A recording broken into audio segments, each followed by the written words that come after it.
Tijani Noslin sudah terima surat panggilan dari PSSI, dan akui tertarik bela timnas Indonesia.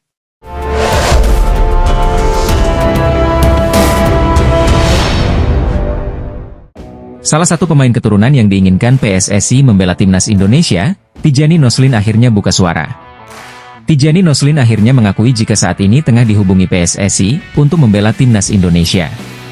Penyerang 25 tahun tersebut mengonfirmasi saat diwawancarai oleh salah satu media Italia di channel YouTube Fotlatia beberapa waktu lalu. Mereka mengirimi surat bahwa saya dipanggil untuk main di timnas Indonesia, ujar Tijani Noslin. Dan sekarang saya dan agen sedang lihat dokumennya, bagaimana semuanya bekerja untuk bermain di Indonesia, lanjutnya. Jadi saya pengen main di sana, tapi sekarang kita harus memikirkan semuanya sebelum menentukan pilihan, ditambahnya. Saat ditanya mengenai seberapa jauh proses agar Tijani Noslin bisa membela timnas Indonesia, pemain Lazio tersebut memberi penjelasan detail. Agen saya mencari tahu kabar benarnya di dokumen, jika memang semuanya benar saya akan membicarakan dengan keluarga, ujar Tijani. Pemain kelahiran Amsterdam itu mengaku masih terbuka dengan semua kemungkinan yang akan terjadi kepadanya. Ia juga menyatakan berminat untuk membela timnas Indonesia jika memang dibutuhkan, namun sang pemain ingin memastikan darah keturunannya. Jadi rencana saya terbuka. Saya masih muda, 25 tahun, saya melakukan dengan baik, di klub. Saya belum tahu karir saya, ke depannya, ucapnya. Kehormatan besar bagi saya jika bisa membela tanah kelahiran, saya akan membawanya ke Piala Dunia, lanjutnya. Namun saya juga ingin memastikan terlebih dahulu ke keluarga, apakah masih eligible untuk saya bermain untuk Indonesia atau tidak, tegasnya. Pemain keturunan, Milan Van Ewijk mengungkapkan alasannya mengapa belum memilih untuk bela timnas Indonesia 100%, meski sudah menjalin kontak dengan PSSI. Milan Van Ewijk merupakan satu pemain keturunan yang awalnya sempat masuk rekomendasi pelatih timnas Indonesia, Shin Tae-yong. Pemain 24 tahun ini belak-belakan mengungkapkan alasannya belum 100% ingin membela timnas Indonesia. Bukannya sekarang saya sudah kontak dengan mereka, PSSI. Tapi kalau saya terbuka, saya kira bisa diatur dengan cukup cepat, ucap Van Ewijk saat wawancara dengan RTV Oost. Menurut Milan Van Ewijk, masih terlalu dini untuk menentukan harus membela timnas Indonesia sekarang. Hal itu karena dirinya masih ingin fokus ke timnya terlebih dahulu, apalagi usianya terbilang masih sangat muda. Mungkin agak terlalu dini untuk menentukan pilihan ke timnas Indonesia, tapi semuanya bisa terjadi dengan cepat, imbu pemain Coventry City tersebut. Anda tidak tahu apa yang akan terjadi. Segalanya sesuatu bisa terjadi dengan cepat dan kami tidak ingin mengambil pilihan terlalu cepat, dilanjut pemain yang berusia 24 tahun ini. Lebih lanjut, Milan Van Ewijk menegaskan akan fokus dengan perkembangan diri sendiri, terutama bersama Coventry City. Saya ingin fokus ke klub terlebih dahulu, berkembang, bekerja keras agar bisa lebih baik lagi, tegas Van Ewijk. Jelang hadapi timnas Indonesia di kualifikasi Piala Dunia 2026 tahun depan, Australia mendapat satu kabar buruk lantaran tak bisa diperkuat pemain idaman mereka. Seperti diketahui, timnas Indonesia bakal kembali melanjutkan perjuangan di kualifikasi Piala Dunia 2026 pada tahun depan, tepatnya bulan Maret 2025. Menurut jadwal FIFA, skuad Garuda akan menjalani satu laga tandang dan satu pertandingan kendang di bulan tersebut. Pada pertandingan pertama, timnas Indonesia akan menyambangi markas Australia tanggal 20 Maret 2025. Kemudian 5 hari berselang, anak asuh Shin Tae-yong tersebut pulang ke Jakarta dan bersiap hadapi laga kandang kontra Bahrain. Khusus untuk laga menghadapi Australia, skuad Garuda mendapat satu kabar baik setelah tim lawan berpotensi besar bakal diperkuat satu bintang idaman mereka. Dilansir dari laman aleagues.com, disebutkan bahwa Australia tidak bisa menggunakan jasa Marin Jakolis sebagai amunisi tambahan di kualifikasi Piala Dunia 2026. Pasalnya, meski Marin Jakolis memiliki paspor Australia, namun ia tidak memenuhi syarat FIFA untuk bermain bersama Soceros. Sebagai informasi, Marin Jakolis merupakan pemain yang lahir di Ibenik, Kroasia, tetapi memegang paspor Australia berkat ayahnya yang sudah 15 tahun hidup di Melbourne. Namun dengan fakta bahwa orang tua maupun kakek neneknya tidak lahir di Australia, berarti Jakolis harus tinggal di Australia selama 5 tahun berturut-turut untuk memenuhi syarat kelayakan FIFA soal membela timnas. Sedangkan saat ini, Marine Jacobs baru 2 tahun berada di Australia sehingga masih membutuhkan 3 tahun lagi untuk memperkuat Soceros. Secara statistik, Marine Jacobs merupakan salah satu winger potensial yang punya kualitas mumpuni di Liga Australia. Di musim lalu, tercatat pemain berusia 27 tahun ini mampu mencetak 6 gol serta memberikan 14 assist dari total 35 pertandingan di semua ajang. Kehadiran Marine Jacobs jelas bakal jadi senjata mematikan buat lini serang Australia. Namun dengan terganjal aturan FIFA, skuad Australia dipastikan bakal menggunakan jasa Marine Jacobs di kualifikasi Piala Dunia 2026 atau kompetisi resmi lainnya. Kekalahan Arab Saudi dari timnas Indonesia membuat sosok penting di skuad The Green Falcons mengundurkan diri. Sebelumnya, timnas Indonesia menang 2-0 atas Arab Saudi di ajang kualifikasi Piala Dunia 2026 zona Asia di Stadion Utama Gelora Bung Karno, Jakarta, Selasa, 19 November 2024, malam waktu Indonesia Barat. Kekalahan tersebut jadi yang kedua bagi Arab Saudi di ajang kualifikasi Piala Dunia 2026. Hasil ini membuatkan Arab Saudi untuk lolos ke putaran final Piala Dunia 2026 makin terancam. Kekalahan lawan timnas Indonesia membuat Federasi Sepak Bola Arab Saudi banjir kritikan. Pasalnya, ini jadi kekalahan perdana Arab Saudi dari timnas Indonesia sepanjang sejarah. Selain itu, skuad Arab Saudi punya peringkat jauh di atas timnas Indonesia. Kini, ada sosok penting di skuad Arab Saudi yang baru saja mengundurkan diri. Sosok yang dimaksud adalah Hussein Al-Sadiq. Hussein Al-Sadiq sebelumnya menjabat sebagai manajer tim nasional Arab Saudi.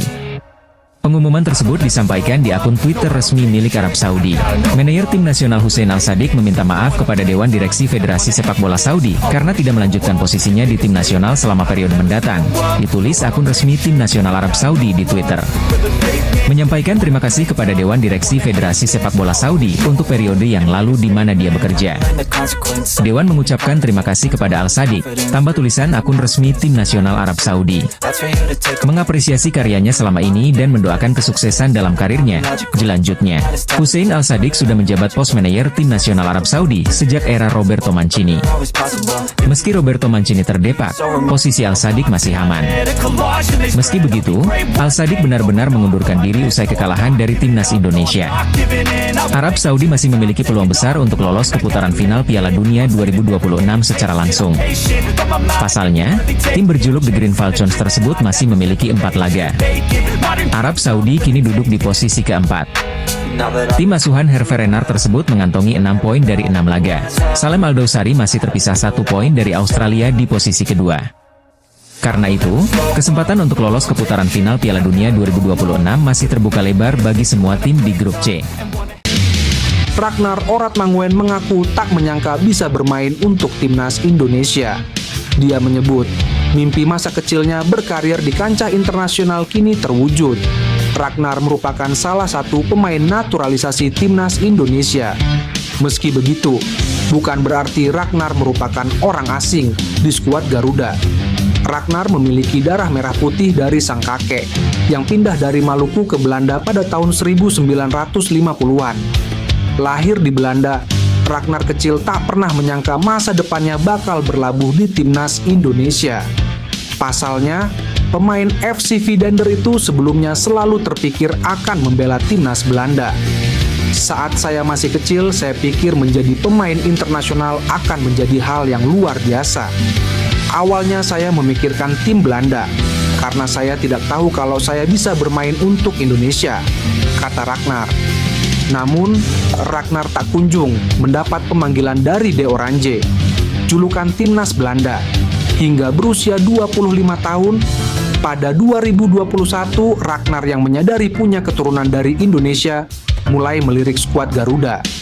Tetapi Ragnar masih bersabar karena ingin melihat perkembangan dan keseriusan timnas Indonesia. Akhirnya, pada penghujung tahun 2023, Ragnar mengatasi keraguan itu. Dia resmi diproses naturalisasi PSSI pada awal 2024. Debutnya bertambah manis karena Ragnar menyumbang 1 gol dalam laga tersebut. Pada laga-laga selanjutnya, mantan pemain Groningen itu hampir selalu menjadi starter. Kini Ragnar sudah mencatatkan 9 caps bersama timnas Indonesia. Perjalanan bersama timnas Indonesia membawa Ragnar ke pengalaman yang berbeda dari sebelumnya. Pemain berusia 26 tahun itu mengaku sangat takjub dengan dukungan militan dari supporter timnas Indonesia. Ketua Umum PSSI Erick Thohir mengakui target poin timnas Indonesia meleset dalam ronde 3 kualifikasi Piala Dunia 2026. Erick Thohir mengaku belum bisa bermimpi indah kendati timnas Indonesia menang 2-0 atas Arab Saudi pada pekan lalu. Kemenangan itu mengangkat posisi skuad Garuda ke peringkat 3 klasemen, sementara grup C. Meski begitu, Erick Thohir menilai Indonesia masih memiliki tugas berat. Belum tuntas kerjanya, kan targetnya bukan menang per game, tapi bagaimana kita bisa mendapat kesempatan untuk lolos Piala Dunia, ujar Erick Thohir. Dalam kesempatan tersebut, Erick Thohir menyinggung soal target timnas Indonesia yang meleset. Indonesia semula diharapkan meraih 15 poin untuk berada di 4 besar grup C. Dari target itu, tim Merah Putih diharapkan meraih kemenangan dalam laga tandang lawan Bahrain dan Cina pada Oktober lalu. Akan tetapi, tim asuhan Shin Tae-yong ini hanya imbang lawan Bahrain dan kalah 1-2 dari Cina. Kekalahan dari Cina itu pun disinggung Erick. 15 poin yang kita harus dapatkan untuk bisa di ranking 2. Memang ada perhitungannya waktu itu. Ternyata meleset. Tapi kembalikan dengan kualitas pemain yang ada, memang kita harus punya optimisme. Mestinya di game melawan Cina itu merupakan kesempatan emas, kata Erick. Setelah kalah dari Jepang, Erick Thohir pun memberikan ultimatum kepada timnas Indonesia. Hasilnya, tim Merah Putih menang 2-0 atas Arab Saudi lewat 2 gol Marcelino. Kemenangan itu kembali membuka peluang Indonesia lolos ke Piala Dunia 2026. Shin Tae-yong resmi memanggil 34 pemain timnas Indonesia. Proyeksi Piala AFF 2000, PSSI nampaknya fokus memproses naturalisasi striker Ole Romeni untuk bisa berseragam timnas Indonesia. Apalagi Ketua Umum PSSI Erick Thohir beberapa waktu lalu sudah bertemu hingga berfoto dengan Ole sebagai tanda setuju bergabung dengan skuad Garuda. Sementara kami fokus Ole dulu, karena kita perlu striker. Mudah-mudahan di Maret bisa bermain untuk timnas Indonesia, kata Erick. Ia juga menegaskan bahwa Indonesia memerlukan 150 pemain terbaik, termasuk pemain keturunan, untuk membangun tim nasional yang kompetitif. Dengan pernyataan tersebut, PSSI fokus naturalisasi Ole Romeni adalah tahapan yang harus diselesaikan terlebih dahulu dibanding Mauro Zijlstra. Erick juga mengaku hingga saat ini dirinya belum berdiskusi dengan sang pemain. Penyerang asal klub FC Volendam U21 ini memang sebelumnya disebut-sebut akan segera membela timnas Indonesia. Bahkan dalam akun Instagram pribadinya mengunggah emotikon jam pasir dalam salah satu story-nya. Hal ini bisa saja menandakan sang pemain tengah menunggu proses naturalisasinya berjalan setelah pemberkasannya selesai. Hadirnya Mauro Zijlstra sendiri memang diharapkan dapat memperkuat sektor lini depan timnas Indonesia yang memang menjadi salah satu titik lemah paling krusial di skaut Garuda. Mantan pemain akademi NEC Nijmegen ini memang diproyeksikan menjadi salah satu penyerang andalan timnas Indonesia di masa depan. Anak asuh Jose Mourinho di Fenerbahce, Jadon Oosterwolde, terang-terangan mengaku sudah dihubungi timnas Indonesia. Tetapi, dia mengaku masih bertekad ingin menembus skuad timnas Belanda. Jadon Oosterwolde merupakan pemain keturunan Indonesia Belanda. Tak hanya itu, dia juga punya darah keturunan Suriname. Karir Jadon Oosterwolde pun berjalan moncer. Dia kini bahkan jadi pemain andalan pelatih sekaliber Jose Mourinho. Tak heran, pemain berusia 24 tahun itu pun turut dibidik untuk membela timnas Indonesia. Jadon Oosterwolde pun mengaku sudah dihubungi untuk membela timnas Indonesia. Tak hanya dari timnas Indonesia, ajakan membela tim nasional itu juga datang dari Suriname. Hanya saja Jadon Oosterwolde masih fokus dan punya tekad kuat untuk membela timnas Belanda. Dengan begitu, Jadon Oosterwolde mengaku bahwa membela negara lain tak ada di rencananya saat ini. Dia pun memutuskan menunda memberi jawaban kepada dua negara itu. Mereka meminta saya membela Indonesia. Tim Suriname juga meminta saya, namun saya menundanya. Saya tidak pernah menolak, tetapi itu sama sekali tidak ada dalam agenda. Saya hanya ingin Belanda. Itulah tujuan saya. Tutup Jayden Oosterwolde. Bek kiri Aston Villa, Ian Maatsen, merupakan pemain grade A. Dirinya sangat digadang-gadang oleh jagat maya pecinta sepak bola Indonesia bakal menjalani naturalisasi. Kabarnya Ian Maatsen tertarik bela timnas Indonesia usai dicampakkan timnas Belanda. Beredar kabar pula bahwa bek berusia 22 tahun tersebut ingin dinaturalisasi PSSI jika timnas Indonesia lolos pada Piala Dunia. Hal ini diungkapkan langsung olehnya. Saya bisa membela Indonesia dan saya layak di tempat utama.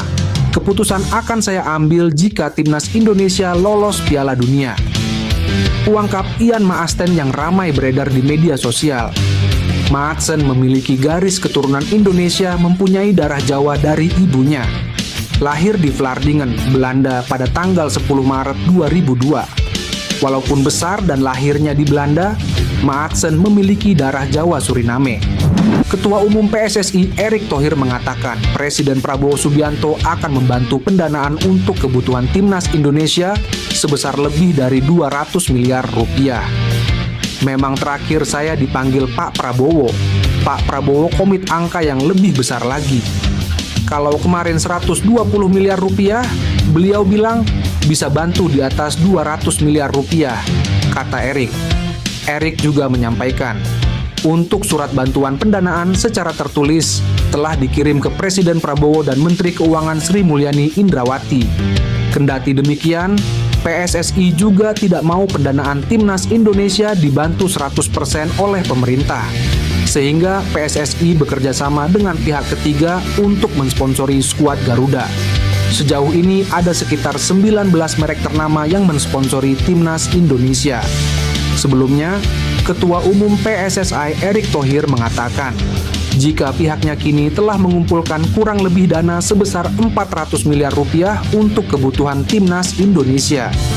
Berbicara kepada awak media beberapa waktu lalu, Erick menjelaskan jika sebenarnya PSSI memerlukan dana sekitar 800 miliar rupiah per tahun untuk menjalankan seluruh aktivitas tim nasional. Menurutnya, total dana 400 miliar tersebut didapatkan dari hak siar televisi yang nilainya sekitar 70 miliar, Bank Mandiri 80 miliar, pemerintah 120 miliar, pendapatan dari penjualan tiket 20 miliar per pertandingan dan 100 miliar dari sektor swasta. Media Italia, Tutto Mercato Web menyoroti kiprah timnas Indonesia di era Erick Thohir jadi ketua PSSI. Dalam tulisan yang mereka unggah, Tutto Mercato Web menuliskan asal-usul di balik kemampuan timnas Indonesia bisa melakukan naturalisasi terhadap sejumlah pemain yang lahir dan tumbuh di Belanda. Situs tersebut menceritakan hubungan Indonesia dengan Belanda di masa lalu yang kemudian mengantar pada banyaknya pemain berdarah Indonesia yang lahir dan tumbuh di Belanda. Selain itu, Tutto Mercato Web menyoroti sosok Erick Thohir yang jadi ketua PSSI saat program naturalisasi makin gencar dilakukan. Di era Erick Thohir, sejumlah pemain yang tampil di level elit seperti Jordi Amat, Sandy Walsh, Jay Ises, Calvin Verdonk, Mace Hilgers, hingga Kevin Dix bersedia membela timnas Indonesia. Media tersebut juga menuliskan komentar Erick Thohir terkait visinya membangun timnas Indonesia. Walaupun gencar melakukan naturalisasi, Erick Thohir juga menyatakan tidak akan melupakan pembinaan usia muda. Kami bertujuan menarik talenta-talenta Indonesia di luar negeri, sekaligus memastikan bahwa pembinaan talenta di dalam negeri lewat program pelatihan yang bagus, sehingga bisa menjahit landasan masa depan bagi tim nasional kami, ucap Erick Thohir. Saat ini, timnas Indonesia lolos ke babak ketiga kualifikasi Piala Dunia 2026. Setelah 6 pertandingan berjalan, timnas Indonesia ada di peringkat ketiga. Kondisi itu membuat timnas Indonesia punya peluang lolos ke Piala Dunia 2026.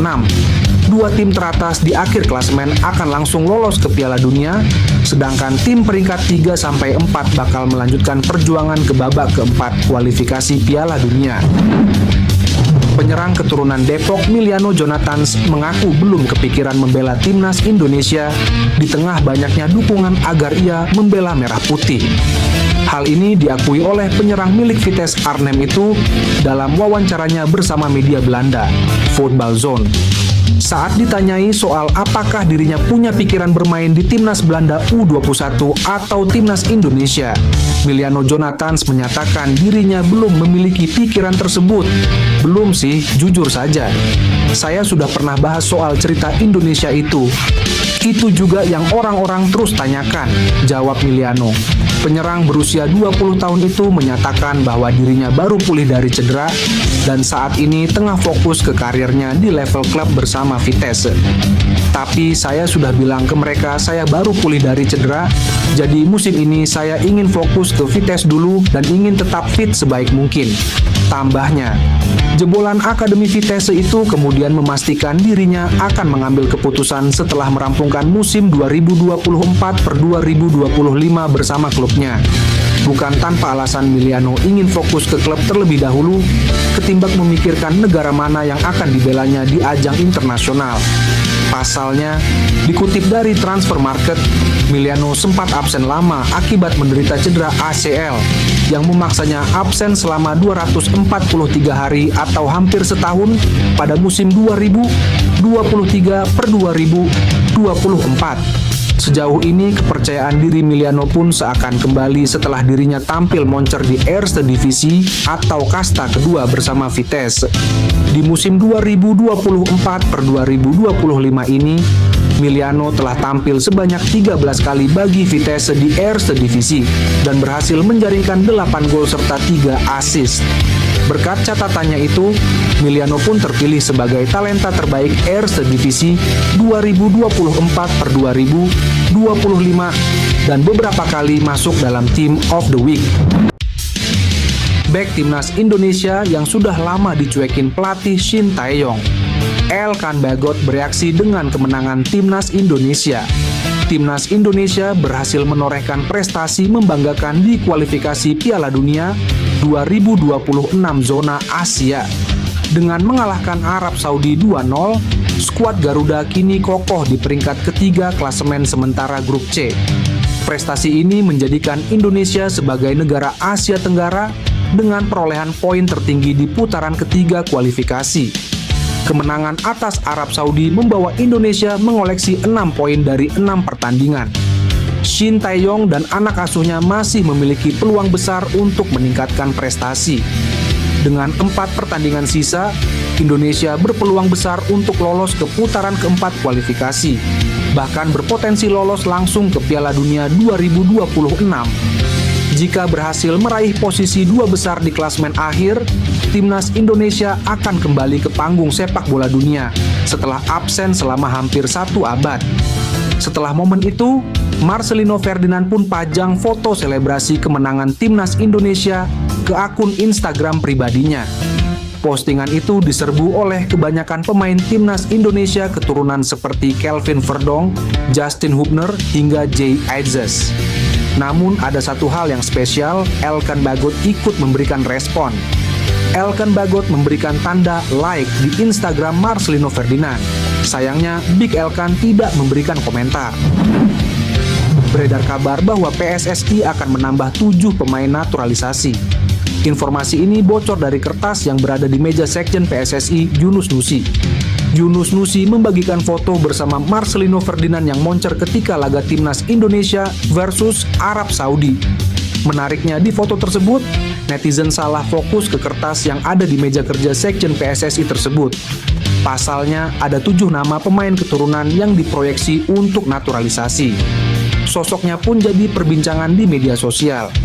Dari daftar yang tercatat di kertas tersebut ada nama Dion Marks, Tim Gaypens, Delano van der Heyden, Mauro Zylstra, Deleanu Arts, Noah Leatomu, dan Estella Lupati.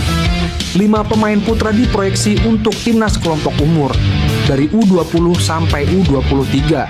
Sedangkan 2 pemain putri bakal bergabung ke timnas wanita timnas Indonesia. Menariknya 2 dari 7 pemain yang masuk daftar rencana naturalisasi itu sudah pernah tampil di klub seniornya.